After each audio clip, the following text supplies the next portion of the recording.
नमस्ते, वेलकम और welcome back to the educational channel of botany Adda में आप सभी का स्वागत है।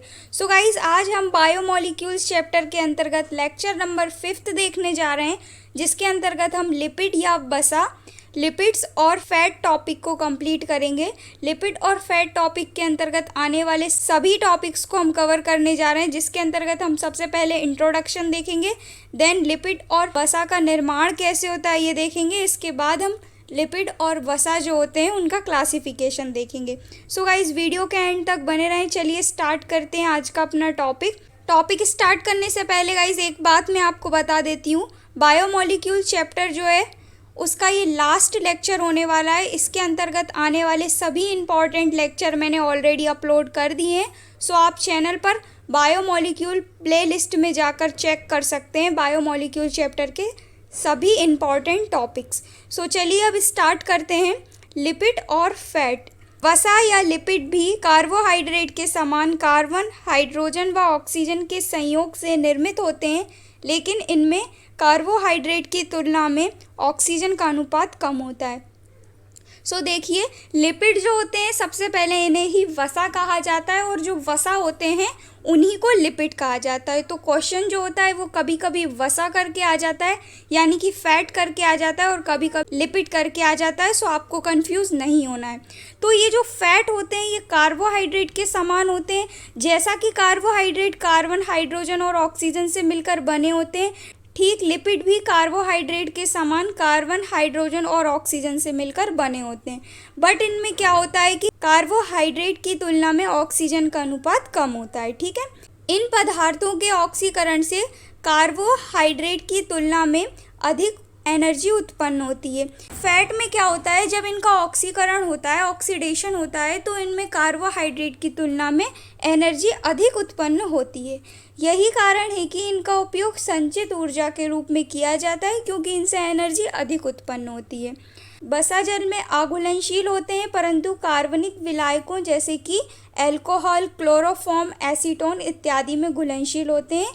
ये फैट की मेन प्रॉपर्टी होती है। अब बूलर नामक जो साइंटिस्ट थे, उन्होंने अपने अकॉर्डिंग एक लिपिड की डेफिनेशन दी, जिसके अकॉर्डिंग उन्होंने बताया कि लिपिड जो होते हैं वो जीवों में उत्पन्न प्राकृतिक यौगिक होते हैं। ठीक है, जीवों में उत्पन्न प्राकृतिक यौगिक होते हैं जो कि कार्बनिक विलायकों में विलय होते हैं और जल में अविलय होते हैं, तथा इनके हाइड्रोलाइसिस से फैटी एसिड प्राप्त होते हैं, जो कि जीवधारियों द्वारा प्रयोग में लाए जाते हैं। सो ये जो बूलर नामक साइंटिस्ट थे, उन्होंने 1943 में अपने अकॉर्डिंग ये डेफिनेशन दी, जो कि इम्पॉर्टेंट है, इसलिए मैंने आपको बताई है।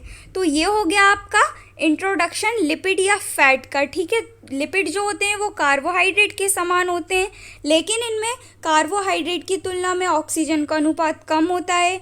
ये क्या होते हैं, वाटर में अघुलनशील होते हैं, परंतु कार्बनिक विलायकों में घुलनशील होते हैं। इनसे कार्बोहाइड्रेट की तुलना में अधिक एनर्जी उत्पन्न होती है। यही कारण है कि इनका उपयोग संचित ऊर्जा के रूप में किया जाता है।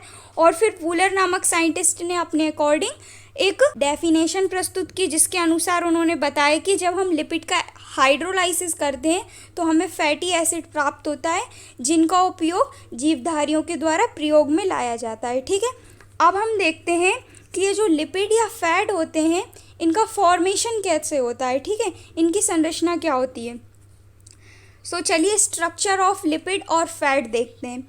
रासायनिक दृष्टि से देखा जाए तो वसा ग्लिसरॉल व फैटी एसिड के एस्टर अथवा फैटी एसिड के ट्राइग्लिसराइड होते हैं। ठीक है, रासायनिक दृष्टि से जब हम देखते हैं फैट को, तो फैट जो होते हैं वो फैटी एसिड और ग्लिसरॉल के फॉर्मेशन से मिलकर बने होते हैं। ठीक है, इनके निर्माण में फैटी एसिड के 3 अणु, ग्लिसरॉल के एक। जब फैट का फॉर्मेशन होता है तब क्या होता है, फैटी एसिड यानी कि जो बसीय अम्ल होते हैं उनके 3 मॉलिक्यूल और ग्लिसरॉल के 1 मॉलिक्यूल संघनित होते हैं, तथा वाटर के 3 मॉलिक्यूल का विलोपन होता है।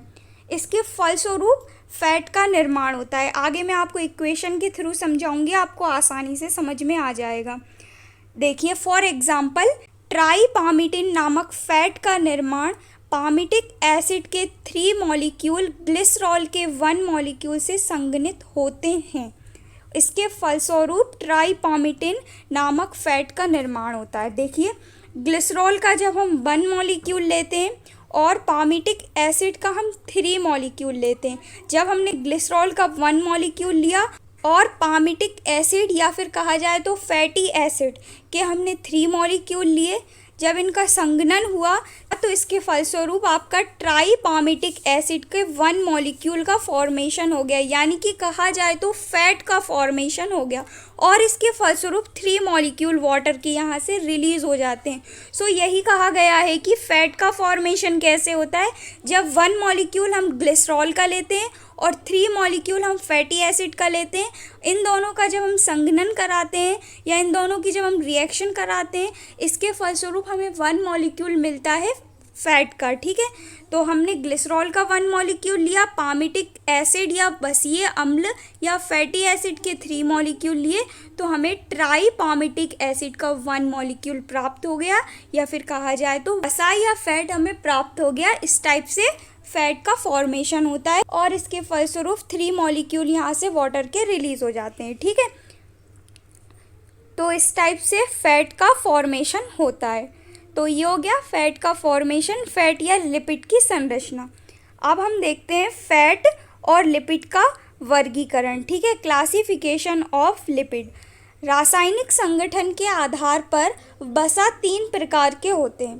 ठीक है, सबसे पहला है सरल वसा जिसे सिंपल फैट कहते हैं, दूसरा है संयुक्त वसा जिसे कंपाउंड फैट कहते हैं, और तीसरा है व्युत्पन्न वसा जिसे डेराइव्ड फैट कहते हैं। ठीक है, तो चलिए अब हम तीनों का क्लासिफिकेशन एक एक करके देखते हैं। सबसे पहला है आपका सरल वसा जिसे सिंपल फैट कहते हैं। ये वसीय अम्ल व एल्कोहल के एस्टर होते हैं जो कि 2 प्रकार के होते हैं। ठीक है, जो सिंपल फैट होते हैं वो फैटी एसिड व एल्कोहल के एस्टर होते हैं जो कि 2 टाइप के होते हैं। सबसे पहला है उदासीन जिसे न्यूट्रल फैट कहते हैं। ठीक है, तो इनका जो निर्माण होता है वो ग्लिसरॉल व फैटी एसिड के द्वारा होता है। न्यूट्रल जो फैट होते हैं उनका निर्माण ग्लिसरॉल और फैटी एसिड के द्वारा होता है। इसके अंदर भी बहुत से फैट आते हैं जो कि मोम जिसे वैक्स भी कहते हैं, ये लंबी श्रृंखला वाले मोनोहाइड्रिक एल्कोहल के साथ वसीय अम्लों के एस्टर होते हैं। मोम एक सरल वसा होती है जो कि जल में आघुलनशील होती है एवं वायुमंडलीय ऑक्सीकरण में अत्यंत प्रतिरोधी होती है। ठीक है, वायुमंडलीय ऑक्सीकरण के अत्यंत प्रतिरोधी होती है। फॉर एग्जाम्पल वीबैक्स, पैराफिन, मोम। ठीक है, तो ये हो गया आपका सबसे पहला सिंपल वसा जिसके अंतर्गत हमने पहला पढ़ा उदासीन या न्यूट्रल फैट जिसके अंतर्गत मोम पढ़ा। ठीक है, अब हम सेकंड देखते हैं संयुक्त या संयुग्मित वसा जिसे कंपाउंड या कॉन्जुगेटेड फैट भी कहते हैं। सो इनका जो फॉर्मेशन होता है प्रायः फैटी एसिड, ग्लिसरॉल तथा दूसरे कार्बनिक व अकार्बनिक ग्रुप्स के द्वारा होता है। इनका जो फॉर्मेशन होता है वो फैटी एसिड से, ग्लिसरॉल से और अन्य कार्बनिक और अकार्बनिक ग्रुप जब आपस में जुड़ते हैं तब संयुग्मित या संयुक्त फैट का फॉर्मेशन होता है। ये दूसरे समूह जैसे कि फास्फोरिक एसिड, शर्करा या प्रोटीन भी हो सकते हैं और ये जो होते हैं वो बहुत से टाइप के होते हैं या निम्नलिखित प्रकार के होते हैं। चलिए एक एक करके इनके टाइप्स देखते हैं। सबसे पहला है फास्फोलिपिड। फास्फोलिपिड ये प्रमुख संयुक्त लिपिड होते हैं। ये फैटी एसिड व ग्लिसरॉइड्स के फॉस्फेट एस्टर होते हैं। ये कोशिका झिल्ली के महत्वपूर्ण घटक भी होते हैं। ये कई प्रकार के होते हैं जैसे कि लेसिथीन। उसके बाद सेकंड है ग्लाइकोलिपिड। ग्लाइकोलिपिड ये वसा तथा कार्बोहाइड्रेट के बने होते हैं। इसमें फॉस्फेट का अभाव होता है एवं ये तंत्रिकीय ऊतकों में पाए जाते हैं जैसे कि सेरिब्रोसाइट्स मस्तिष्क में। थर्ड है सल्फोलिपिड। ये भी सेरिब्रोसाइट के समान होते हैं लेकिन इनमें शर्करा के स्थान पर सल्फ्यूरिक एसिड पाया जाता है। तो ये आपका सेकंड हो गया संयुक्त वसा जिसके अंतर्गत ये सभी टाइप्स आते हैं जो कि आपको थोड़ा याद करना पड़ेगा, थोड़ा सा थ्योरिकल पार्ट है। ठीक है, अब थर्ड है व्युत्पन्न वसा या डेराइव्ड फैट। डेराइव्ड फैट जो होते हैं इनका फॉर्मेशन ये सरल तथा संयुक्त लिपिड से व्युत्पन्न पदार्थ होते हैं यानी कि कहा जाए तो सरल और संयुक्त लिपिड जब आपस में मिलते हैं तो व्युत्पन्न पदार्थों का फॉर्मेशन होता है या व्युत्पन्न वसा का फॉर्मेशन होता है। इन समूह के लिपिड्स में लिपिड के हाइड्राइटिक पदार्थ तथा स्टेरॉल्स, कैरोटीनॉइड्स, सुगंधित तेल, कीटोन, अल्कोहल, हाइड्रोकार्बन इत्यादि सम्मिलित होते हैं। स्टेरॉल्स मोम के समान पदार्थ होते हैं जिनकी रासायनिक रचना अल्कोहल जैसी होती है। ये कार्बनिक विलायकों में घुलनशील होते हैं। स्टेरॉल्स पादपों, प्राणियों, सूक्ष्म जीवों में पाए जाते हैं जो कि कोशिका कला तथा कोशिकीय अंगों के लिपिड्स में उपस्थित होते हैं। जंतुओं में स्टेरॉल्स कोलेस्टेरॉल्स के रूप में तंत्रिकीय ऊतकों में पाए जाते हैं। अन्य प्रकार के स्टेरॉल्स नारियल, सोयाबीन एवं अन्य खाद्यान्न बीजों से प्राप्त किए जाते हैं। मैमल्स में मेल और फीमेल हार्मोन में भी स्टेरॉल्स होते हैं। ठीक है, तो ये हमने 3rd नंबर का देखा व्युत्पन्न वसा, जिसके अंतर्गत हमने स्टेरॉल्स के बारे में पढ़ा। तो स्टेरॉल्स इसका मेन एग्जाम्पल होता है, इसलिए हमने पूरा स्टेरॉल्स के बारे में डिटेल से पढ़ा। ठीक है, अब हम देखते हैं लिपिड के कार्य। सो ये कंप्लीट हो गया है आपका लिपिड का क्लासिफिकेशन या फैट का क्लासिफिकेशन, जो कि इम्पॉर्टेंट है। थोड़ा सा गाइस थ्योरिकल पार्ट है, इसलिए आपको याद करना पड़ेगा। अब हम देखते हैं इनके कार्य, फंक्शन ऑफ लिपिड्स। सबसे पहला है फैट, फैटी एसिड तथा ग्लिसरॉल के एस्टर होते हैं। फैट के प्रमुख कार्य निम्नलिखित होते हैं। ये संचित ऊर्जा के रूप में शरीर में पाए जाते हैं। त्वचा के नीचे स्थित वसीय स्तरों ताप अवरोधक का कार्य करते हैं। कोशिका झिल्ली में फास्फोलिपिड अणुओं की 2 परतें पाई जाती हैं। इसके अतिरिक्त कोशिका झिल्ली में कोलेस्टेरॉल भी पाया जाता है। स्टीरॉयड हार्मोन जैसे कि टेस्टोस्टेरोन, एस्ट्रोजेन इत्यादि बनाते हैं। सो ये हो गए लिपिड के मुख्य कार्य और साथ ही साथ लिपिड या फैट टॉपिक कंप्लीट आपका। सो बायोमोलिक्यूल जो चैप्टर है वो पूरा आपका कंप्लीट हो गया है। इसके बाद हम नेक्स्ट चैप्टर स्टार्ट करेंगे। जो भी चैप्टर स्टार्ट करना हो आप गाइज नीचे मुझे कमेंट करके बता सकते हैं। सो मिलते हैं नेक्स्ट वीडियो में न्यू टॉपिक के साथ। गाइज थोड़ा सा थ्योरिकल पार्ट इसमें ज़्यादा है, तो आप 1-2 बार पढ़ के देखेंगे तो याद हो जाएगा। सो वीडियो को लाइक और चैनल को सब्सक्राइब ज़रूर करें।